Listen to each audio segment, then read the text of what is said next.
বাচ্চারা, আজকে আমি তোমাদের শোনাব এক গরিব কাঠুরিয়া আর তার বউয়ের গল্প।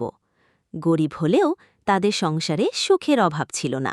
এক গ্রামে ছিল এক গরিব কাঠুরিয়া। বনে জঙ্গলে কাঠ কেটে বাজারে বিক্রি করেই তাদের সংসার চলত।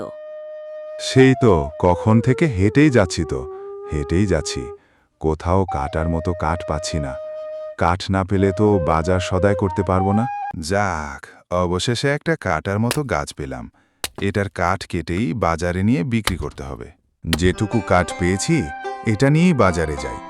বিক্রি করে যদি কিছু মাছ আর সবজি কিনতে পারি। ওদিকে গিন্নি বাড়িতে একলা বসে আছে। আজকে কাঠগুলা বেশ ভালো দামে বিক্রি হয়েছে।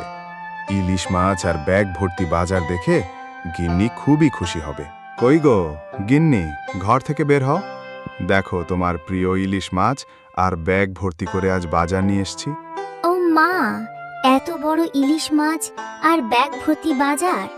তুমি গোসল করে আসো, আমি রান্না চড়াচ্ছি। তারপর কাঠুরিয়া এবং কাঠুরিয়ার বউ গল্প করতে করতে মনের সুখে ইলিশ মাছ দিয়ে পেট পুড়ে খাবার খেল।